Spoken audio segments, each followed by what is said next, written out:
flip him in there. Good dang. Man, what a monster.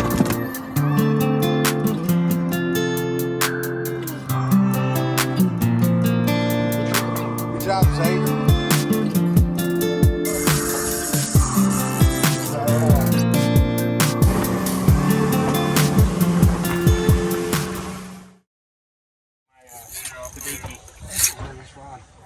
We about lost it. Didn't check either. It was just dead pull. Woo-wee. Hey guys, welcome to One Body Fishing. It's me and Ben. We're headed down to the coast to do some fishing. Man, the Lord's blessed us with some good weather, and it looks like we're gonna have maybe 2 good days of fishing. So, got Ben here. He's on his laptop, and we just want to show you guys kind of the background thought that goes in behind this. It's just not like, and we used to be this way until someone taught us a better way. So we used to just go by the seat of our pants and hit the water, and it's like, hey, let's go to this spot or this spot. It sounds good because we've caught fish there before, right? But there's actually some science behind it, and some older gentlemen that are more wiser than us have taught us some things and what to look for when we go fishing. So we've got some websites that we've logged into, and they help us coordinate and find these spots to what we think is going to be a productive spot for fishing. So we're going to let you guys in on it and show you how we do it. And so Ben's got his laptop pulled up here. So this is SatFish. We have a yearly membership for it. What we're currently looking at is the chlorophyll. So this is the watercolor. Your dense green is where chlorophyll has filled the ocean. So if you got to think about the food chain.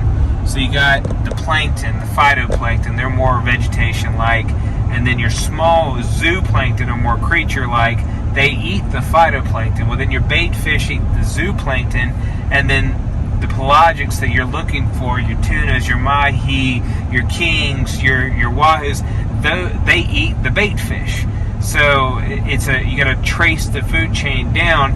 So what we've done, we've been mentored some by Captain Rod Beardstadt out of Carolina Beach.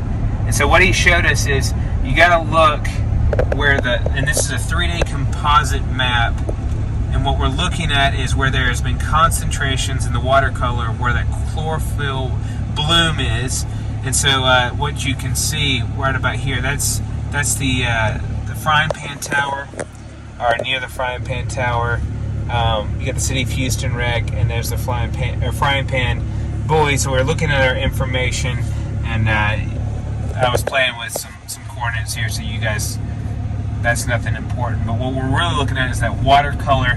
Now, that's crucial and that's key, but it also, you need to understand the water temperature, because what we've done in our study, what we've learned is fish are very susceptible to water temperature. If it's not in the right range, the bite's going to turn off in a heartbeat. They may still be there, but their metabolism doesn't activate. And so we're going to switch here from our chlorophyll to our water temperature. And so then you're looking for where the water temperature is in the right area.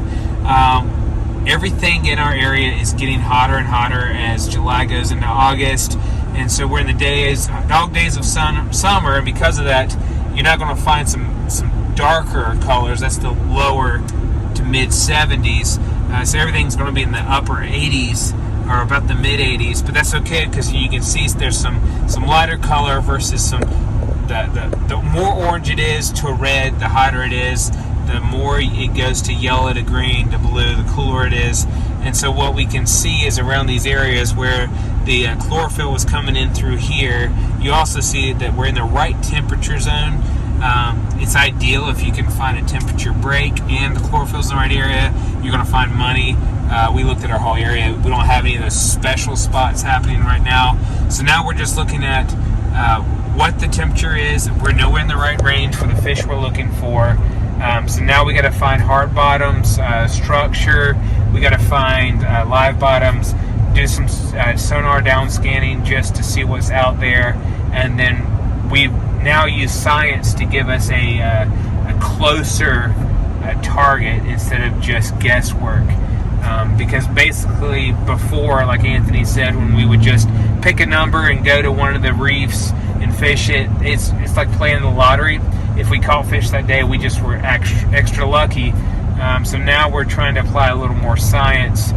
We're learning from charter captains, because they got to produce every day for their clients, and if they can't produce, people are not going to hire them and pay them. So these are the things they do. We're looking at 3 days, the last 3 days, to give you an idea, because if you had a chlorophyll bloom one day and then it went away, it wasn't there long enough to draw bait, to draw the pelagic. So we're looking at about a 3-day range. Look at it the night before, and then if whatever software you use, if those satellites update overnight, or give you a first thing in the morning view, so right before you head out, double check the numbers. But planning. I've been looking at these since Saturday night and comparing maps every day and just seeing how things have changed, what we can look for. And so we have just been talking on our trip down, and looks like this is where we're going to go. So we're going to give it a shot. Hopefully it works. That's good. See if science proves us right. Hey, you were talking about the chlorophyll. Now, the chlorophyll is a good thing to be near, but you don't want to be directly in the chlorophyll, right? You were saying the water clarity is a key. That's right. They will venture into the... So these marks, I've switched it back to the chlorophyll map. So the green, where the chlorophyll bloom is, the water is going to be a little dingier. It's not going to be dirty, but it's going to be a little murkier, and that's because there's so much like that vegetation in the water that will bring the bait. And they will venture into it, but they ideally like that clear blue water. And so that's where this watercolor map, even though it's chlorophyll, they call it watercolor. They want that clear water so they can see when predators come, and then they can locate the food thereafter.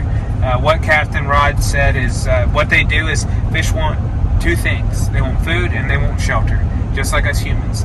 And so they're looking for food, so they're going to be where the bait is, and then they're going to look for shelter. And so that's where we're first looking to see where the bait might be, and second where the shelter is, because both the bait and the predator fish are going to want some shelter.